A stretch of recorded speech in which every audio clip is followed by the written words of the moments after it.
Hi అండి, నమస్తే. నేను మీ ప్రవీణ్ అద్దంకి అడ్వకేట్. ఈరోజు మనం డిశ్చార్జ్ పిటిషన్ అంటే ఏంటి అనేది తెలుసుకుందాం. అంటే ఎగ్జాంపుల్, ఒక వ్యక్తి మీద తప్పుడు ఎఫ్ఐఆర్ పోలీస్ వాళ్ళు ఫైల్ చేశారు అనుకుందాం. ఆ ఎఫ్ఐఆర్ అనేది కోర్టుకెళ్ళి ఆ యొక్క వ్యక్తిని కోర్టుకు పిలిచినప్పుడు ఆ వ్యక్తి అంటే ట్రయల్ నడవటానికంటే ముందే ఈ డిశ్చార్జ్ పిటిషన్ అనేది ఫైల్ చేసుకోవాల్సి వస్తుంటుంది. అంటే ఛార్జ్ షీట్కి ముందు కానీ లేదంటే ఛార్జ్ షీట్ తర్వాత అయినా ఫైల్ చేసుకుంటాం.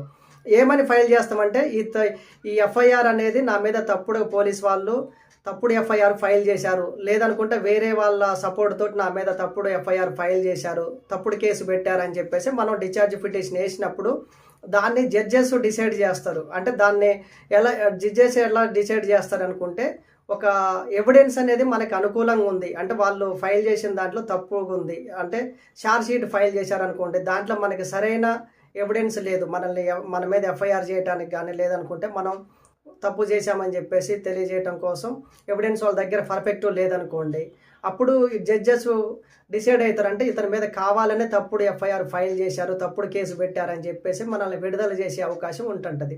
సో మన డిస్టిక్ కోర్టులోనైతేనేమో సెక్షన్ 227 ప్రకారం మనం ఫైల్ చేసుకోవాల్సి వస్తుంది. అదే మెజిస్ట్రేట్ కోర్టులో అయితేనేమో సెక్షన్ 239 ప్రకారం ఫైల్ చేసుకోవాల్సి వస్తుంటుంది. సో ఇలాంటి లీగల్ ఇన్ఫర్మేషన్ కోసం మన ఛానల్ని ఫాలో అవ్వండి. మీకు నచ్చినట్లయితే లైక్, షేర్, కామెంట్, సబ్స్క్రైబ్ చేసి మన ఛానల్ని ఫాలో అవ్వండి. Thank you very much.